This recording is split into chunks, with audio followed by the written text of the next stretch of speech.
Baik, Assalamualaikum warahmatullahi wabarakatuh. Perkenalkan, nama saya Waoda Sagita Ramadhani dengan NIM E1S1230778. Jadi di sini saya akan membawakan materi mengenai struktur data dan algoritma. Nah, untuk topik yang akan kita bahas itu ada Python object, sequence type seperti list, tuple, set, dan string, ada dictionary class, operator for sequence and dictionaries, polymorphic function, file read and write, dan materi lanjutannya ada exception handling, iterator and generator, Python convenience, dan scopes and namespace. Nah, apa itu Python? Jadi Python merupakan bahasa pemrograman yang dirancang untuk mudah dibaca, mendukung prototyping cepat, dan cocok untuk pengembangan aplikasi siap produksi. Mengapa Python? Karena Python itu bisa berjalan di berbagai platform seperti Windows, Linux, dan Mac. Python memiliki sintaks yang sederhana dan menyerupai bahasa Inggris, dan penulisan program pada Python itu lebih ringkas dibanding bahasa lain. Dan juga Python itu dijalankan melalui interpreter atau kodenya itu langsung bisa dieksekusi setelah ditulis. Nah, bagaimana dan di mana kita dapat menulis program? Jadi kode itu dapat dijalankan secara online di Google Colab ataupun pada aplikasi-aplikasi lainnya seperti Visual Studio Code. Nah, kita masuk ke pengenalan Python atau pengenalan sintaks-sintaks dasar dari Python. Nah, ini tanda pagar atau disebut komentar. Ini untuk komentar pada satu baris saja. Nah, di bawah ini ada tanda petik 3. Ini untuk membuat komentar multibaris. Atau kalau yang pagar kan dia hanya untuk berlaku di satu baris saja. Nah, kalau yang petik 3 itu untuk banyak baris. Lalu tanda strip ini untuk baris panjang yang bisa dilanjutkan, itu menggunakan tanda strip. Lalu Python itu berbasis indentansi bukan kurung. Nah, semua tipe datanya itu berorientasi objek. Nah, kita masuk ke pengenalan. Jadi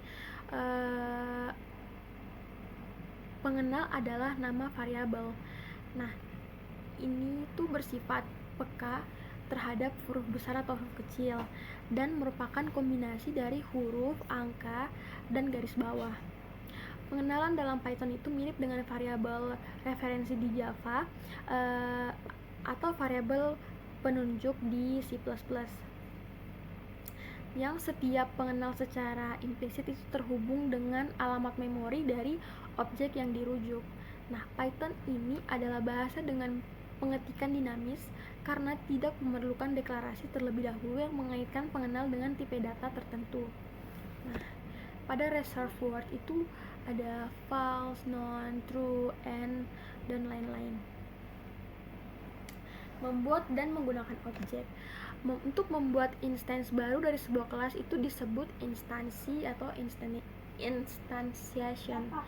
Nah, literal Python dapat digunakan untuk menunjuk instance baru. Contohnya temperatur 98,6. Angka 98,6 ini membuat instance dari kelas bertipe float, alias menetapkan pengenal kedua untuk objek yang sudah ada. Contohnya original temperatur. Python mendukung berbagai cara dalam memanggil metode, seperti sort data, itu pemanggilan standar terhadap fungsi atau metode. Data sort itu pemanggil metode milik objek atau member function. Nah, bisa dilihat pada tabel. Di sini ada class, description, dan immutable. Class itu merupakan nama dari tipe data bawaan di Python. Deskripsi itu penjelasan mengenai jenis nilai yang dapat disimpan oleh kelas tersebut, sedangkan immutable pada tabel itu menunjukkan apakah objek dari kelas tersebut dapat diubah setelah dibuat. Nah, pada tabel immutable ini ada ya dan tidak. Ya itu berarti objeknya tidak dapat diubah setelah dibuat, sedangkan tidak itu berarti objeknya dapat diubah setelah dibuat. Nah, bisa dilihat di sini pada boolean itu benar, nilai boolean itu berarti benar atau salah. Nah, dia itu bersifat immutable atau tidak dapat diubah. Integer itu bilangan bulat dengan ukuran tak terbatas. Nah, dia itu tidak dapat diubah juga. Lalu ada float itu bilangan desimal dan dia juga immutable. List itu urutan objek yang dapat diubah, jadi dia tidak immutable. Lalu tuple itu urutan objek yang tidak dapat diubah, jadi dia bersifat immutable. String itu immutable, set immutable, frozen set itu immutable, dictionary tidak immutable. Nah, kita lanjut pada asesor. Nah, asesor ini merupakan metode yang digunakan untuk mengambil informasi atau nilai atribut dari sebuah objek tanpa mengubah keadaan atau state objek.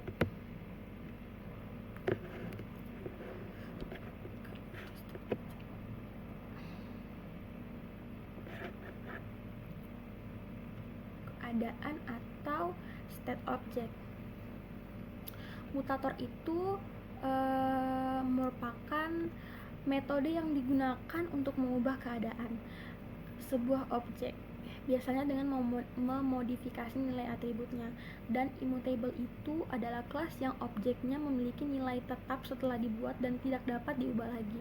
Contohnya adalah kelas untuk tipe data float, integer, boolean, dan string. Nah, bisa dilihat codingannya. Jadi di sini kita akan coba coding.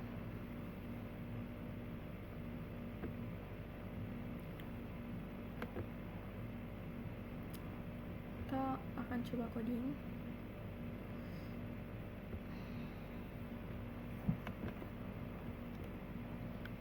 Di sini adalah kelas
Maaf, salah, karena di sini saya menuliskan huruf besar.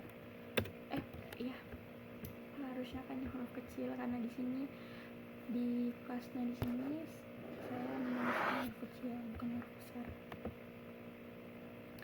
Nah, bisa dilihat itu outputnya ada di sini Tom 12 4, Harry 10 2, Tom H13 5, Harry Mitchell 11 3. Jadi kelas student ini dia digunakan untuk menginisialisasi atribut objek seperti nama, umur, dan sebagainya.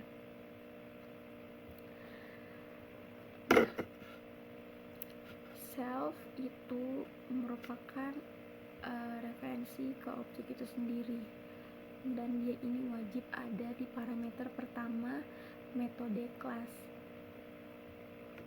Nah, untuk def get attrib ini dia merupakan metode pengambil nilai atau asesor untuk mendapatkan atribut objek tanpa mengubahnya. Sementara def set atribut ini dia merupakan metode pengubah nilai untuk memperbarui atribut objek. Nah, student 1, student 2 ini merupakan instance atau dia tuh membuat objek dari kelas student dan menyimpannya di variabel di variabel stud1. Nah, kemudian stud1 get attrib ini dia itu memanggil metode get attrib itu pada objek student1 untuk mendapatkan atributnya. Nah, inilah hasil outputnya. Oke, kita lanjut pada penjelasan.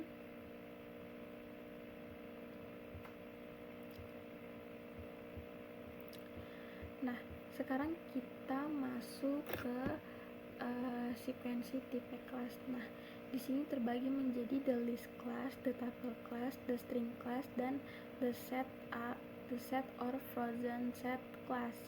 Nah,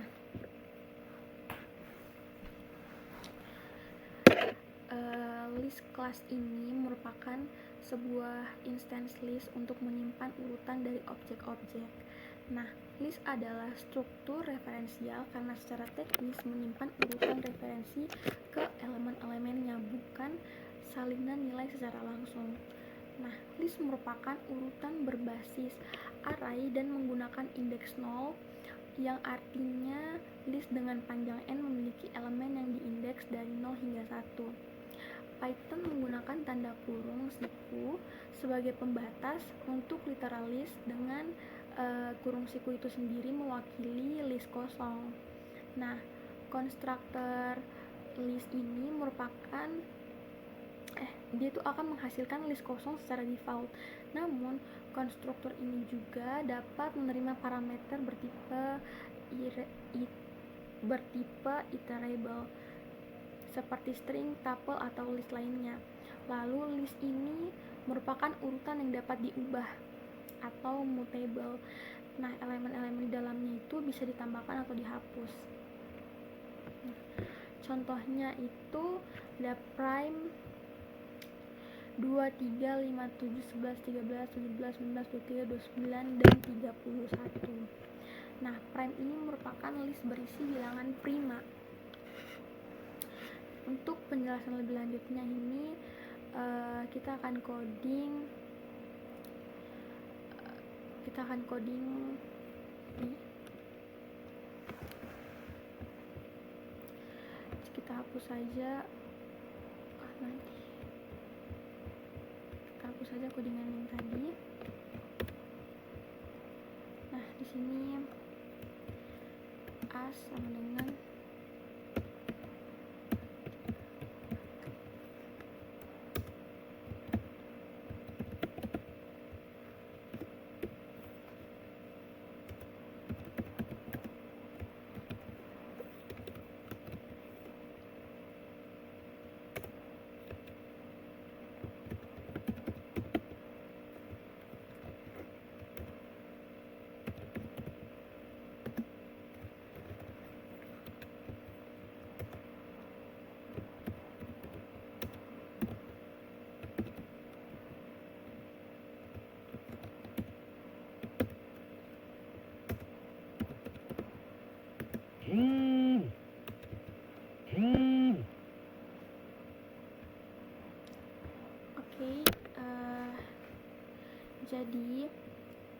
sama dengan 2345 itu merupakan list yang bernama, jadi 2345 itu merupakan list yang bernama A dengan elemen awal 2, 3, 4, dan 5. Nah, A.append ini di angka, kan ini ada angka 6. Nah, di A.append ini menambahkan angka 6 ke akhir list A. Jadi di sini ada print A. Jadi ini akan mencetak isi list A ke layer. Lalu ada A.remove 3. Jadi ini akan menghapus elemen pertama dengan nilai 3 dari list A. Nah, kemudian ini ada A.insert 1 sampai 1,10. Jadi ini akan menyisipkan angka 10 ke dalam list A pada indeks 1 atau pada posisi kedua. Nah, kita lihat saja outputnya. Nah, sesuai 3456, 2456, 210, 456.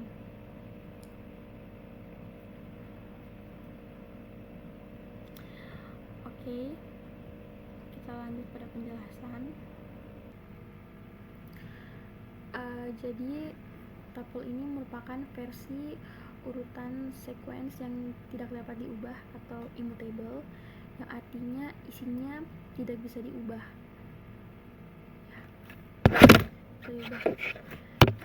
Jadi elemennya itu tidak dapat ditambahkan maupun dihapus dari urutan tersebut. Dan untuk tanda kurungnya itu dia menggunakan tanda kurung biasa, yang tanda kurung biasa itu sebagai pembatas tuple, di mana kurung biasa ini mewakili tuple kosong.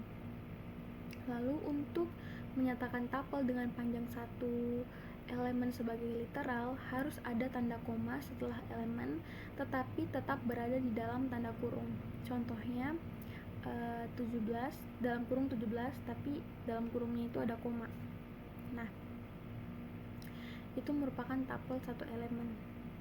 Tanpa koma seperti misalnya komanya itu ada berada di luar, itu akan dianggap sebagai angka biasa, bukan tuple.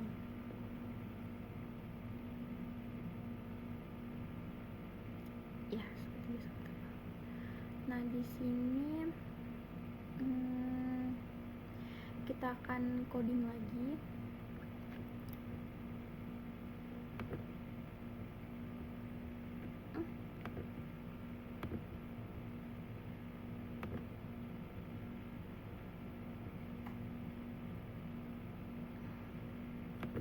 Kita hapus saja tab 1 sama dengan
menggunakan dia itu mengapit elemen-elemen di dalamnya menggunakan tanda kurung biasa. Jadi elemen-elemennya itu dipisahkan oleh koma. Contohnya seperti untuk satu ini ada physics, chemistry, 1997 dan 2000.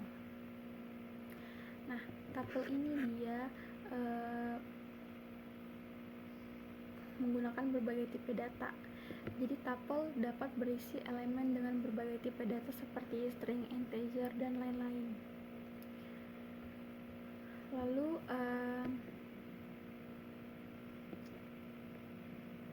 untuk mengakses tuple, elemen tuple itu dapat diakses menggunakan indeks yang dimulai dari 0. Contohnya tuple 1 dalam kurung 0 yang akan menghasilkan P6. Nah, mencetak seluruh tuple itu menggunakan fungsi print buka dan tutup kurung. Contohnya print tab 3 yang nantinya itu akan mencetak ABCD. Jadi tab 4 itu akan membuat variabelnya bertipe integer. Tab 5 itu pada 17 yang ada koma dalam kurungnya itu akan membuat variabel tab 5 bertipe tuple dengan satu elemen yaitu 17. Ini ditunjukkan oleh output class atau kelas integer dan kelas tuple pada baris 9 dan 11.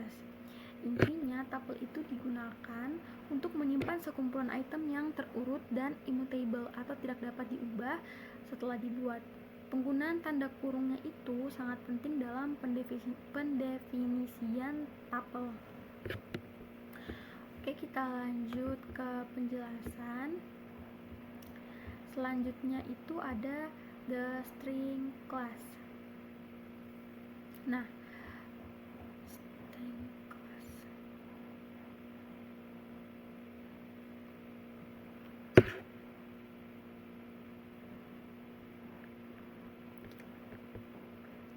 Jadi untuk mewakili urutan karakter yang tidak dapat diubah atau immutable, artinya isi string itu tidak bisa dimodifikasi setelah dibuat. Contohnya seperti hello, don't worry.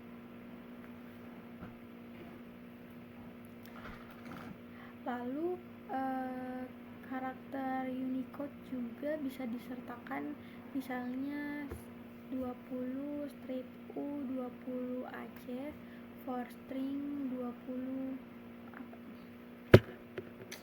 ini itulah ya. Nah, bisa dilihat pada codingannya. Di sini pendefinisian string itu dibuat dengan mengapit teks menggunakan tanda kutip tunggal atau ganda. Nah, untuk string itu terdiri dari beberapa baris, bisa menggunakan 3 tanda kutip tunggal atau ganda. Contohnya first name John, last name Smith. Message menggunakan tanda petik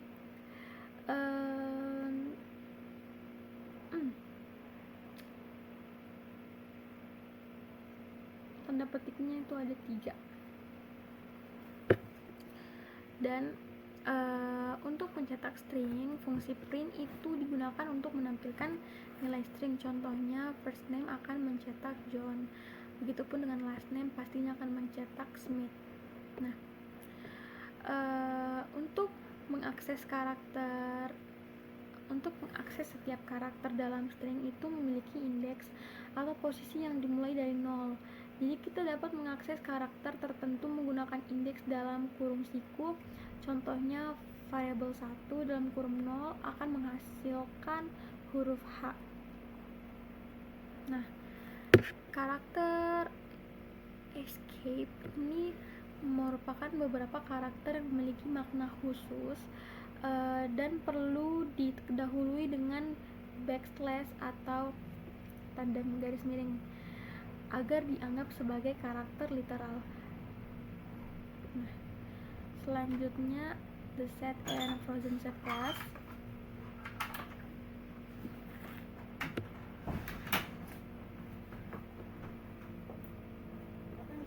Pada the set and frozen set class di sini ada kelas set yang dimana ini akan mempresentasikan konsep himpunan dalam matematika, yaitu kumpulan elemen yang tidak mengandung duplikat dan tidak memiliki urutan bawaan pada elemen-elemennya. Keuntungannya itu bisa menggunakan set dibandingkan dengan list. Jadi set memiliki metode yang sangat cepat dan efisien untuk memeriksa apakah suatu elemen itu ada dalam set atau tidak. Set memiliki dua batasan utama, yaitu yang pertama, tidak mempertahankan urutan elemen tertentu atau urutannya itu bisa berubah-ubah. Yang kedua, hanya tipe data immutable yang boleh dimasukkan ke dalam set seperti integer, float, string, tuple, dan frozen set. Contoh sintaksnya itu di sini set menggunakan kurung kurawal untuk menandai literal set.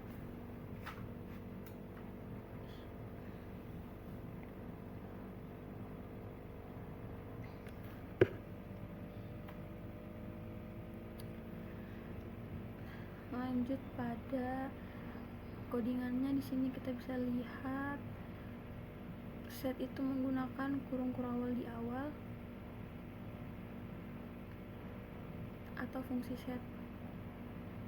Contohnya C dalam kurung 1,0 petik 2 hello dan 1,2,3. Membuat set dari string itu akan memecah string menjadi karakter unik seperti set hello menghasilkan H, E, L, dan O. Jadi mereka terpisah-pisah.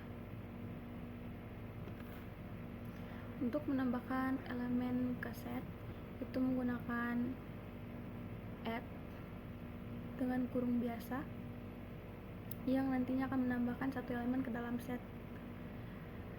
dan update untuk menambahkan beberapa elemen dari irrelatable seperti list ke dalam set.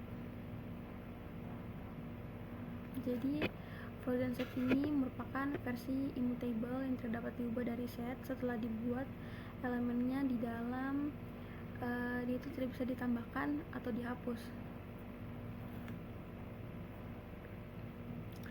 Nah, bisa dilihat error pada set dengan elemen yang tidak hashable. Di sini set hanya dapat berisi elemen yang hashable agar dapat diubah menjadi nilai hash yang unik. Lanjut ke kelas dictionary. Di sini mewakili sebuah kamus atau pemetaan, yaitu sekumpulan dari kunci atau key yang unik ke nilai value yang terkait. Literal dictionary juga menggunakan kurung kurawal seperti pembatas, sama seperti set and frozen set. Contohnya bisa dilihat di sini. Lalu konstruktor dictionary. Konstruktor kelas dictionary ini bisa menerima pemetaan yang sudah ada sebagai parameter dan urutan pasangan key value seperti list of tuples. Selanjutnya lanjut ke contoh dictionary class. Kita langsung saja ke codingannya.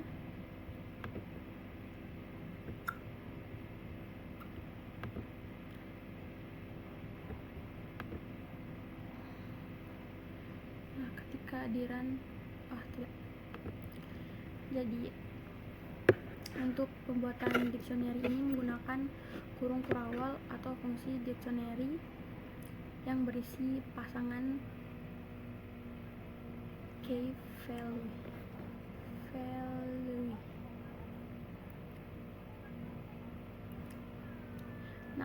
Pada number dictionary X sama dengan 5, Y sama dengan 0 itu membuat dictionary dengan kunci X dan Y. Kemudian empty dictionary atau MC dictionary ini membuat dictionary kosong, dan N2 sama dengan Y 0, N2 sama dengan Y sama dengan 0, dan X sama dengan 5 itu membuat dictionary dari list berisi tuple.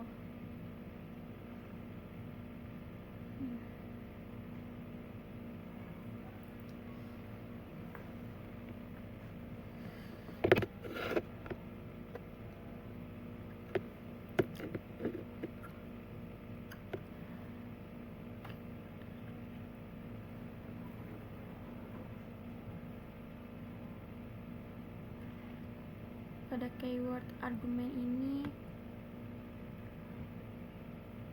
di numbers 2 sama dengan dictionary X, 5, Y, min 5, Z sama dengan 8 itu menambahkan kunci Z dengan nilai 8.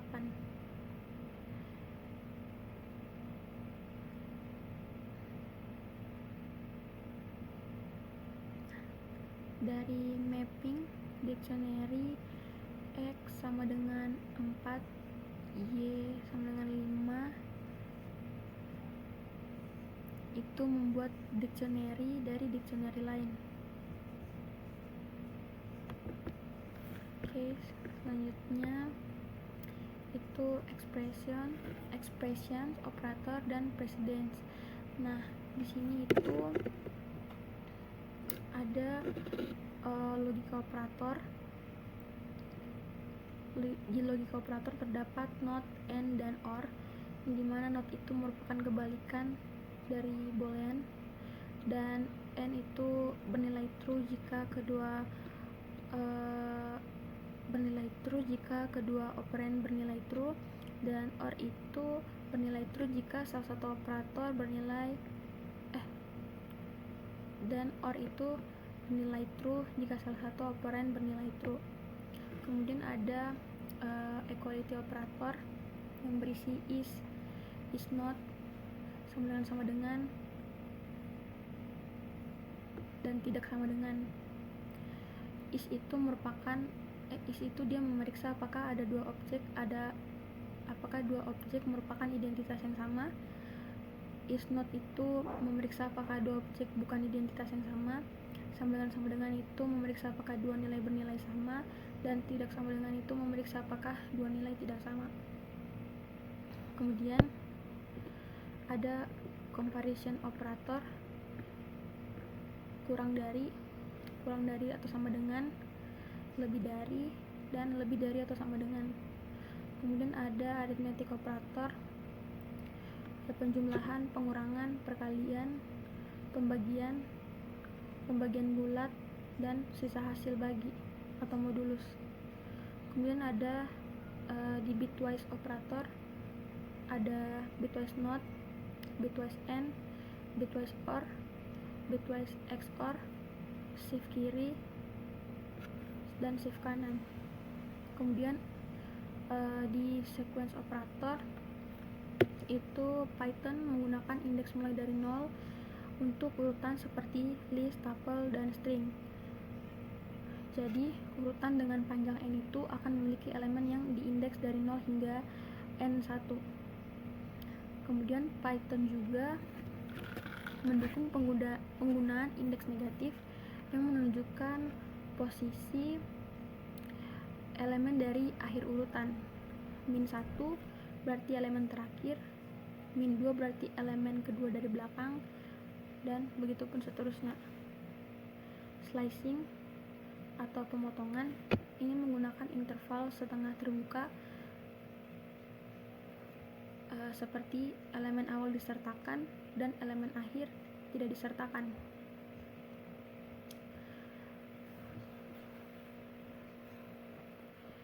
Ini mencakup indeks 3, 4, 5, 6, dan 7, namun tidak termasuk indeks 8 karena ini parameternya dari 3 dan dari 3 ke 8. 8 nya tidak termasuk.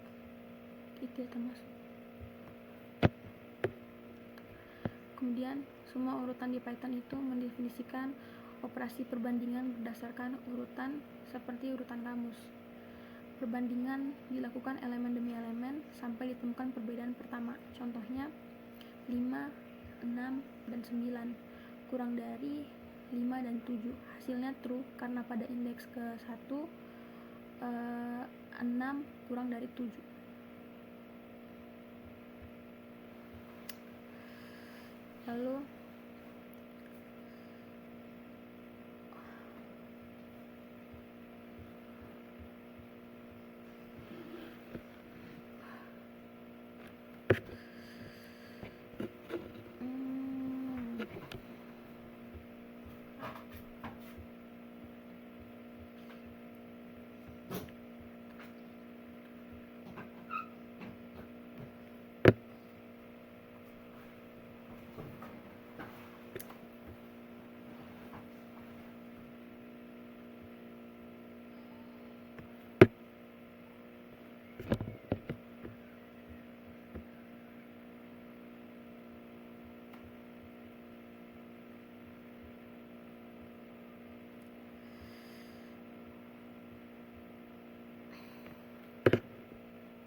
Lalu operasi sequence atau string, list, dan tuple, di mana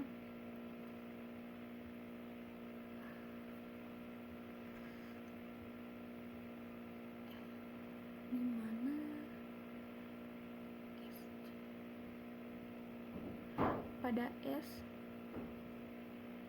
yang berisi J itu mengambil elemen dari indeks J.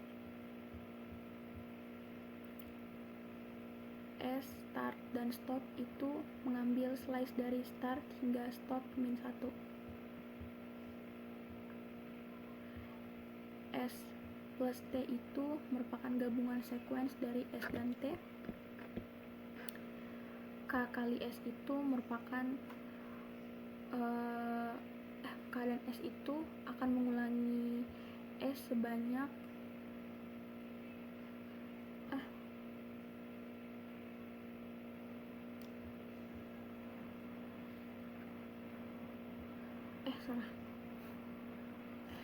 val in S itu mengecek apakah val ada di S. Val not in S itu mengecek apakah val tidak ada di S. Perbandingan sequence itu S sama dengan T berarti sama elemen per elemen. S tidak sama dengan T berarti tidak sama. S kurang dari T berarti leksikografis lebih kecil. S kurang dari sama dengan T berarti leksikografisnya lebih kecil atau sama. S lebih dari T berarti leksikografisnya lebih besar. S lebih besar sama dengan T berarti leksikografisnya lebih besar atau sama. Selanjutnya dictionary di Python. dk berarti mengambil nilai berdasarkan k. dk value berarti menetapkan atau mengubah k. del the key itu berarti menghapus key lainnya. Key in D itu berarti mengecek apakah ada key di dictionary D. D1 sama dengan D2, mengecek apakah dictionary D1 sama dengan D2. D1 tidak sama dengan D2, mengecek apakah dictionary D1 tidak sama dengan D2. Selanjutnya bisa dilihat pada tabel operator precedence, di mana tabel ini menunjukkan urutan di mana operator-operator dalam Python itu dievaluasi. Operator dengan nomor prioritas lebih rendah akan dievaluasi terlebih dahulu, dan jika operator memiliki prioritas yang sama, mereka biasanya dievaluasi dari kiri ke kanan. Nah, bisa dilihat pada baris atas itu memiliki prioritas lebih tinggi atau akan dikerjakan lebih dahulu. Contohnya, akses anggota objek dan pemanggilan fungsi metode itu akan dievaluasi sebelum operator aritmatika. Baris bawah punya prioritas lebih rendah dan akan dikerjakan belakangan.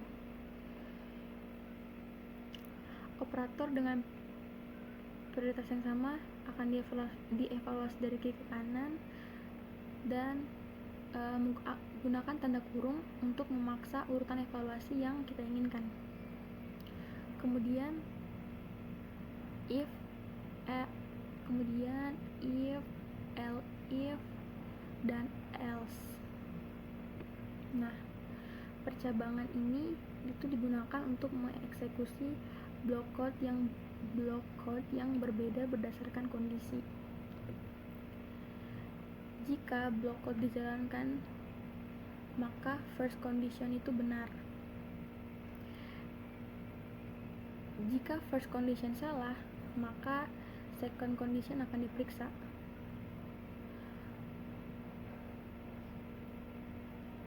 Else, jika semua kondisi if dan elif salah, maka blok code di dalam else dijalankan. Hanya satu blok code dari if, salah satu elif atau else yang akan dieksekusi.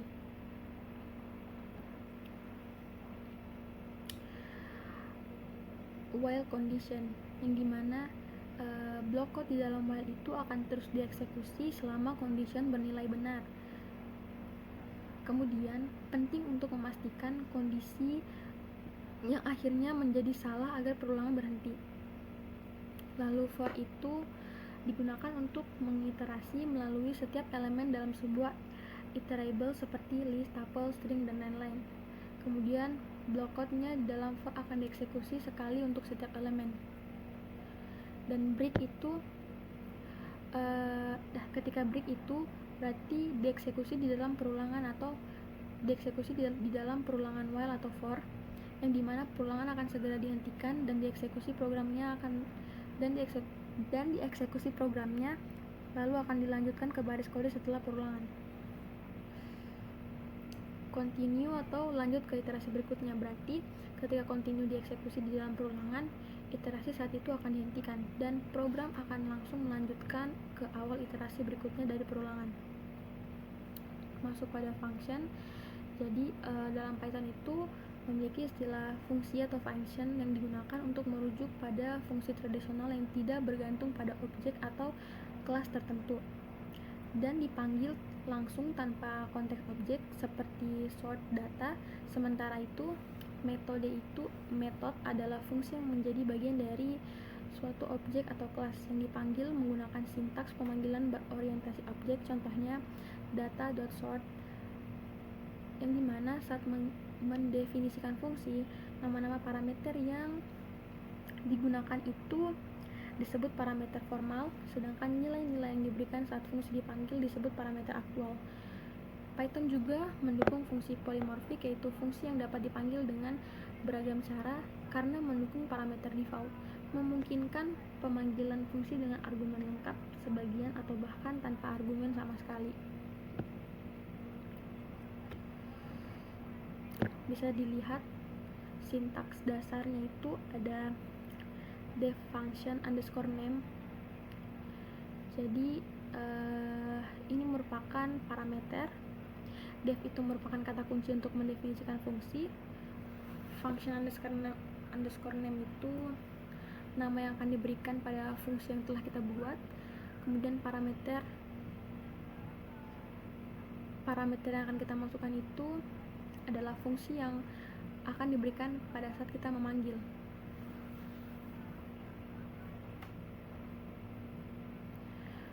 Body the function itu merupakan blok code yang berisi instruksi yang akan dijalankan ketika fungsi dipanggil. Harus diidentasi. Return value, pernyataan opsional untuk mengembalikan nilai dari fungsi. Jika tidak di return, fungsi akan mengembalikan none. Ada beberapa jenis-jenis argumen, yaitu default parameter, di mana parameter ini akan memiliki nilai bawaan.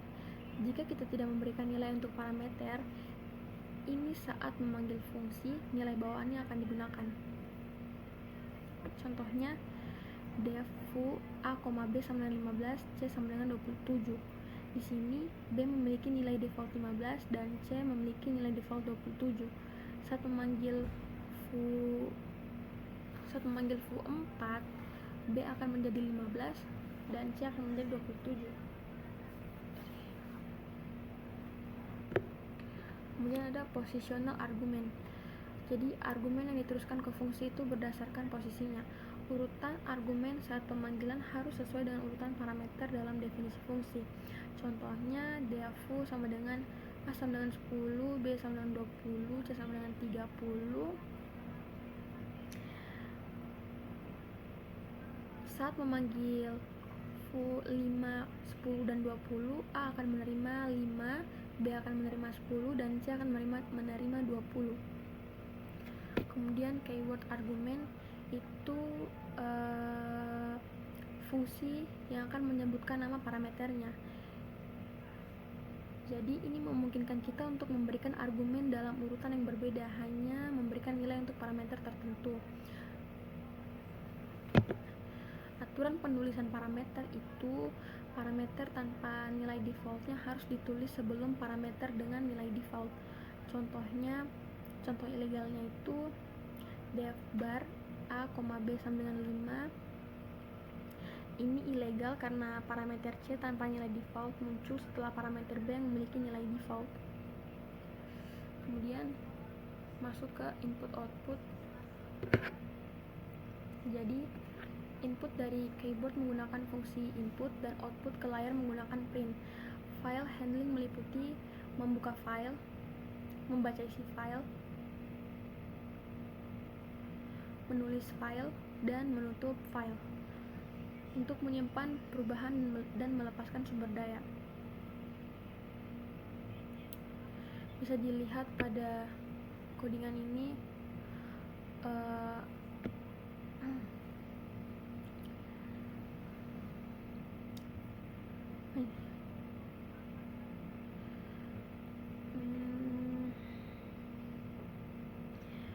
pada saat membuka file, fungsi open ini digunakan untuk membuka file. Sintaksnya open dalam kurung nama underscore file, mode. Pada nama underscore file itu menggunakan string yang berisi nama file yang akan dibuka. Misalnya test.txt.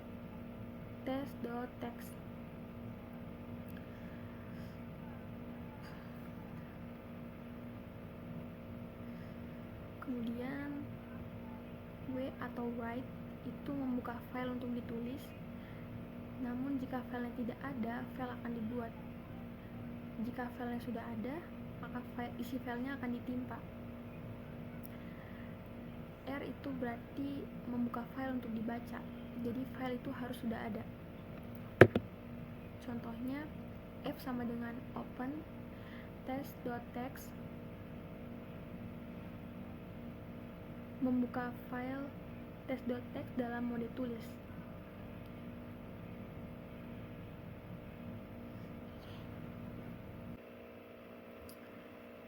Kemudian lanjut pada exception handling. Jadi exception handling ini merupakan proses mengatasi kesalahan runtime dengan baik, meliputi dua hal utama, yaitu melempar exception yang sesuai menggunakan rise atau assert, dan menangani exception dengan block try.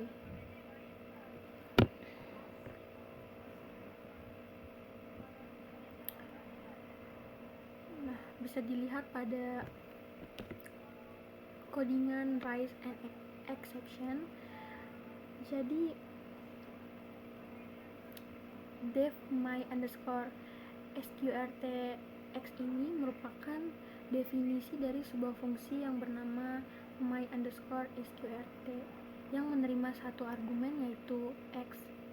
Jadi fungsi ini bertujuan untuk menghitung akar kuadrat dari x. Dan if not is instance ini memeriksa apakah x bukan instance dari tipe data integer atau float. Kemudian rise tipe error ini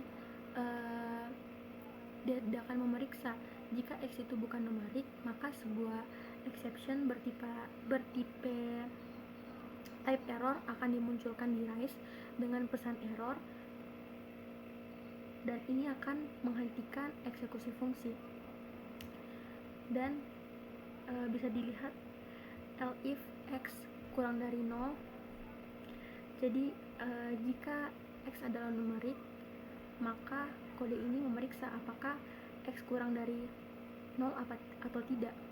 Nah, raise value error ini dia akan cek kalau x negatif, berarti exception bertipe value error akan dimunculkan dengan pesan error x cannot be negatif, dan eksekusi fungsinya juga akan terhenti. Kemudian ada return math.sqrt yang dimana jika x ini merupakan numerik dan tidak negatif, berarti fungsinya dia akan hitung kuadrat menggunakan fungsi math.sqrt dari modul math yang diimpor pada baris ketiga, yaitu import math, dan akan mengembalikan hasilnya.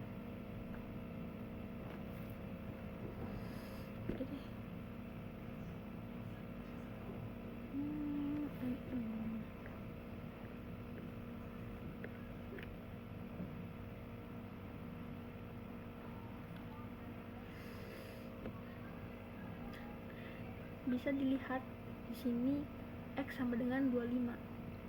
Jadi variabel x ini diubah menjadi min 25.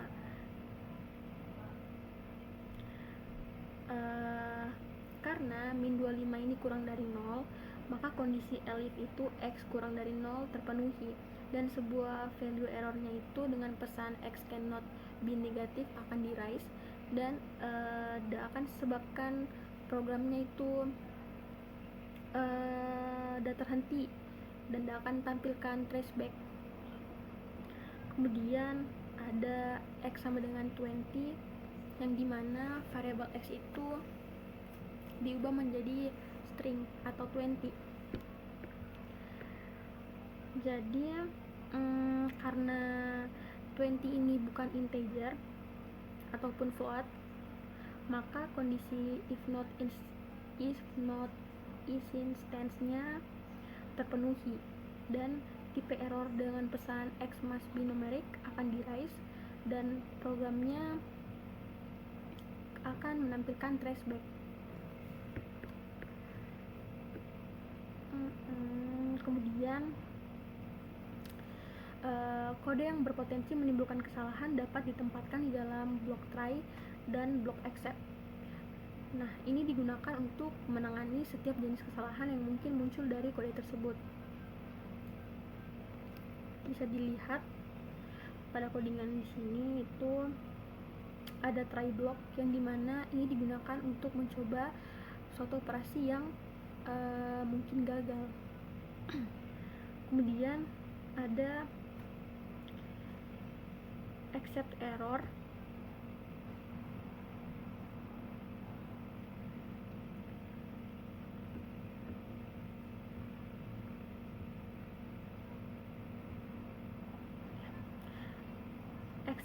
error yang menangkap error jika file tidak bisa dibuka. Misalnya karena file tidak ada, maka error disimpan dalam variabel E. Kemudian pada output, program ini akan mencetak error unable to open the file karena filenya tidak ditemukan. Kemudian ada while age kurang dari sama dengan 0, yang berarti selama usia masih 0 atau negatif, maka user akan diminta untuk memasuki input. Lalu ada try yang memastikan input bisa dikonversi ke integer. Lalu ada age integer input, enter your age in years, yang dimana mengambil input dari user dan mencoba mengubahnya ke integer. Kemudian ada if age kurang dari sama dengan 0, yang berarti jika usia negatif atau 0, maka tampilan pesan bahwa usia harus positif. Kemudian except value error itu untuk menangani error jika user salah memasukkan input.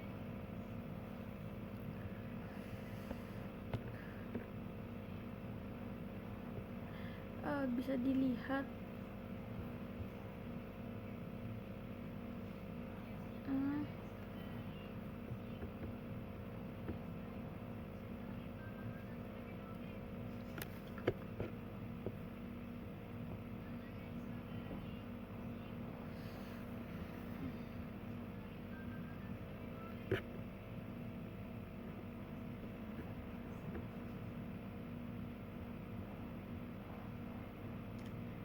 selanjutnya masuk ke assert function, yang dimana fungsi assert akan digunakan untuk menegakkan suatu kondisi.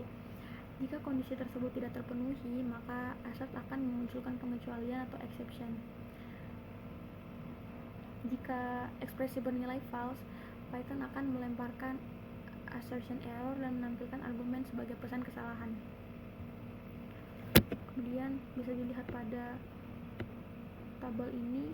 Tabel ini merupakan common exception types atau kesalahan saat program berjalan. Di sini bisa dilihat ada atribut error, berarti objeknya itu tidak punya atribut yang diminta. Ada E of error, yang berarti input habis sebelum dibaca semua. I/O error atau input output error, berarti gagal operasi input atau output, misal pada saat buka file. Index error, yang berarti indeks di luar batas. Kemudian ada key error, yang berarti key tidak ditemukan di dictionary atau set. Kemudian ada keyboard interrupt, yang dimana pengguna menghentikan program. Lalu ada name error, yang dimana nama atau variabelnya belum dapat didefinisikan. Ada stop iteration, berarti iterator tidak punya item lagi. Ada type error, berarti tipe argumennya salah. Value error, berarti tipe argumennya benar tapi nilainya salah. Zero division error, berarti pembagian dengan 0. Kemudian ada iterator dan generator. Iterator ini merupakan objek yang mengelola proses pengulangan melalui serangkaian nilai. Jika I adalah iterator, maka pemanggilan next dalam kurung I akan menghasilkan elemen berikutnya hingga semua habis. Saat itu stop iteration dilemparkan. Iterable adalah objek yang bisa menghasilkan iterator dengan I sama dengan iter obj. Cara paling mudah membuat iterator di Python adalah menggunakan generator yang dapat memiliki beberapa perintah yield, dan iterator memungkinkan lazy evaluation, yaitu nilai dihitung saat diminta sehingga tidak perlu menyimpan seluruh data sekaligus di memori. Nah, bisa dilihat pada codingan di slide 35 ini.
bisa dilihat pada gambar itu ada additional Python convenience. Jadi kondisionalnya akan dievaluasi terlebih dahulu. Jika kondisional bernilai true, maka nilai dari seluruh conditional expression adalah expression 1, dan jika kondisional bernilai false, maka nilai dari seluruh conditional expressionnya adalah expression 2.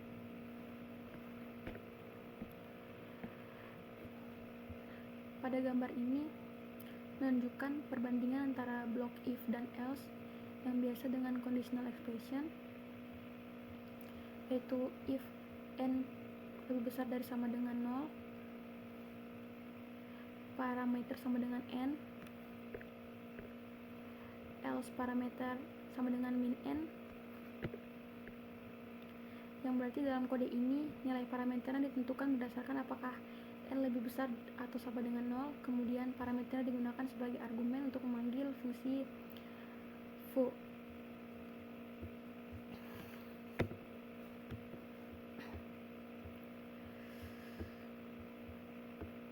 Kemudian pada compression syntax bisa dilihat pada gambar itu ada k kali k for k in range 1,n+1, yang berarti membuat list baru untuk setiap k dalam range 1n+1.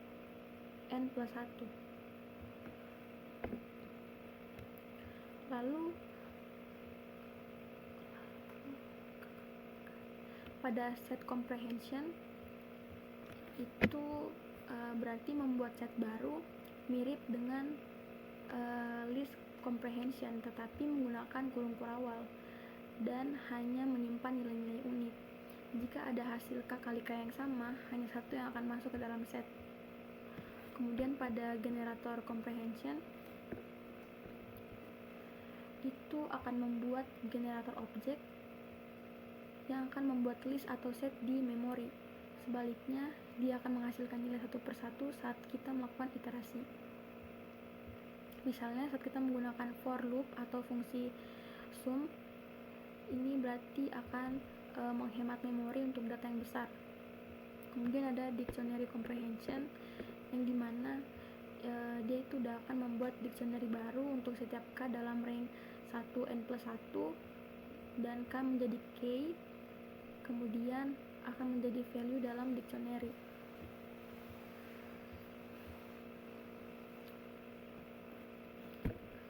Lalu scopes and namespace. Jadi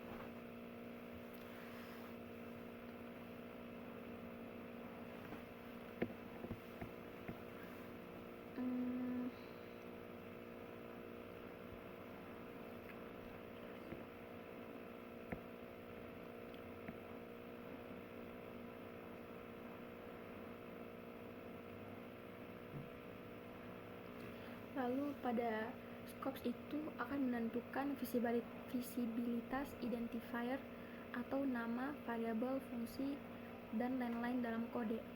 Kemudian identifier hanya dapat diakses dari dalam scope tempat dia didefinisikan.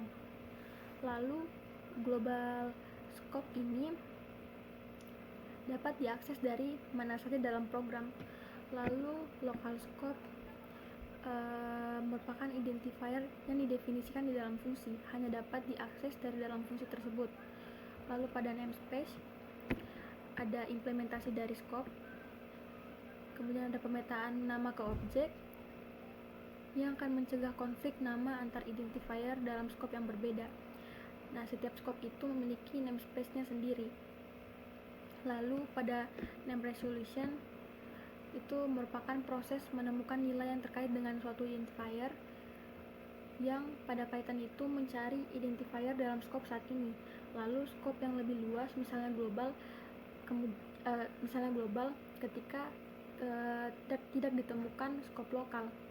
Lalu ada first class object, yang dimana entitasnya dapat diperlakukan seperti nilai biasa,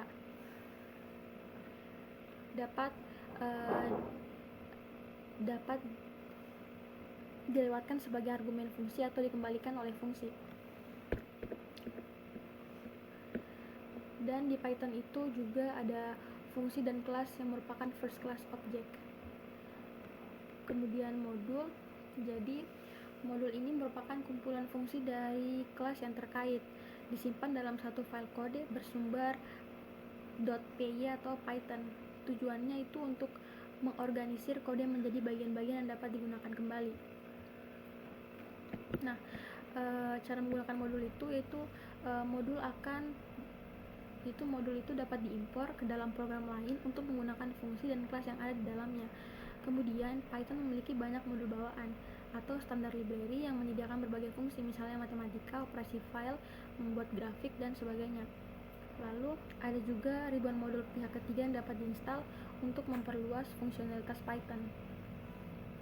Cara mengimport modul itu sendiri yaitu misalnya import math. Import math ini akan mengimport seluruh modul matematika.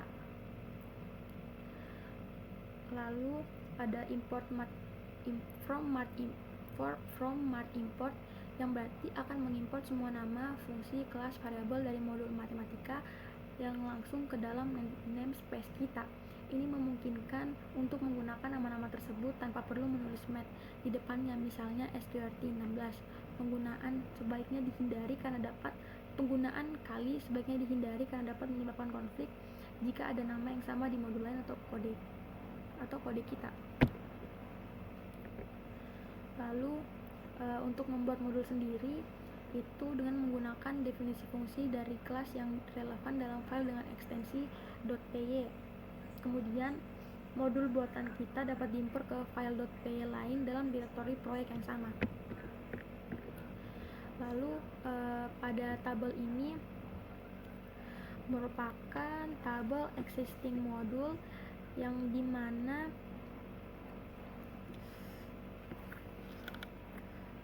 array ini berarti penyimpanan array efisien untuk tipe data primitif seperti angka dan karakter. Collection itu struktur data tambahan selain list, tuple, dictionary, dan kelas dasar untuk koleksi. Copy itu fungsi untuk membuat salinan objek. Heap key itu implementasi heap, struktur data pohon untuk priority queue. Lalu ada math yang dimana konstanta dan fungsi matematika umum seperti sin, cos, SQRT, pi, dan lain-lain.